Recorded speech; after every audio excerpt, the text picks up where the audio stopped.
Hi everyone, and in today's episode we're going to unpack a little bit more about the reasoning why we prescribe a certain dose of finasteride. So if you want more information, stick around.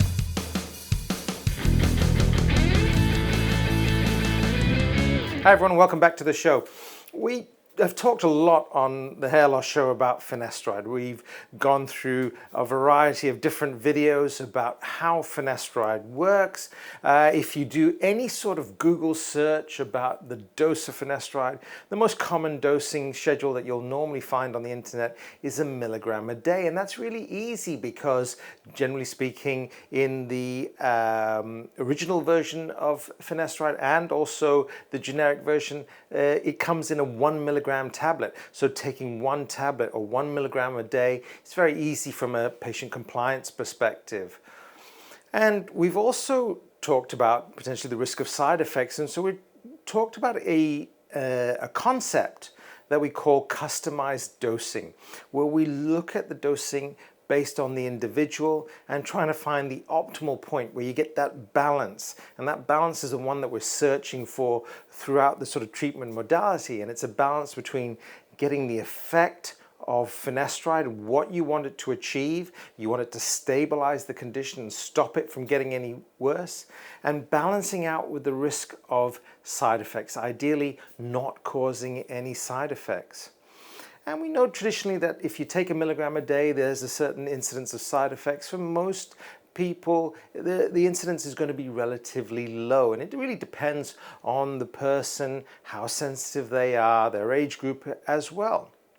So going back to what we talked about with customized dosing, we talk about actually reducing the dose, not in terms of the milligram amount, but in terms of the scheduling. So instead of taking 1 milligram a day, potentially you could also look at options of taking 1 milligram every other day, or so 3 times a week. And in our practice, we sort of recommend, Monday, Wednesday, Friday. So the question is, why is that? Why have we suddenly, pull that number out of thin air? Because if you're in any way inclined to think about the pharmacology or how the drug is broken down, it only lasts in the system for a short period of time. The half-life, which essentially means the amount of time before the level of that drug drops to 50% in your system, is about 8 hours. So think about it. If I take a tablet of finasteride, the amount that's floating around in my system is going to reduce by half in a period of 8 hours' time. If that was the case, if that was the only metric or mechanism that we were looking at, then we'd need to be taking a tablet 3 times a day to maintain sufficient levels. But we don't need to.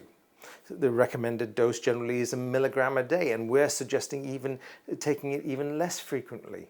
So why is that? Well, the reason is it's not about the amount of finasteride that you have floating around in the system. We talked about what finasteride does, and the conversion of testosterone to dihydrotestosterone, and the fact that there's an enzyme called the 5-alpha reductase enzyme that is involved with that conversion. And we know that finasteride blocks that enzyme. That is what we need to be focusing on. When finasteride comes along and blocks this enzyme, it forms a complex. And that complex is quite stable.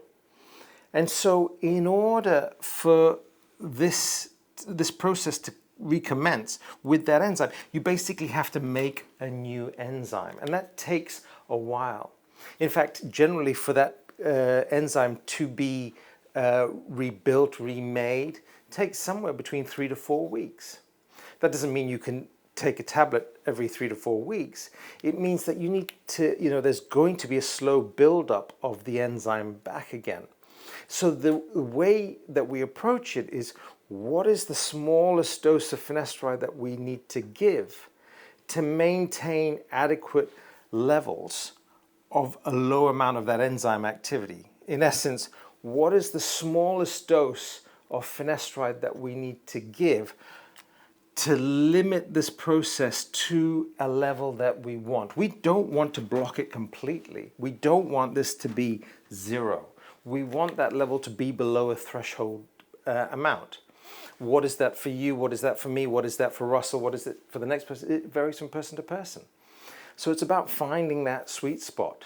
And generally we found that taking a milligram every other day for a lot of people sits on that sweet spot in trying to give you the efficacy that you're looking for and minimizing the side effects.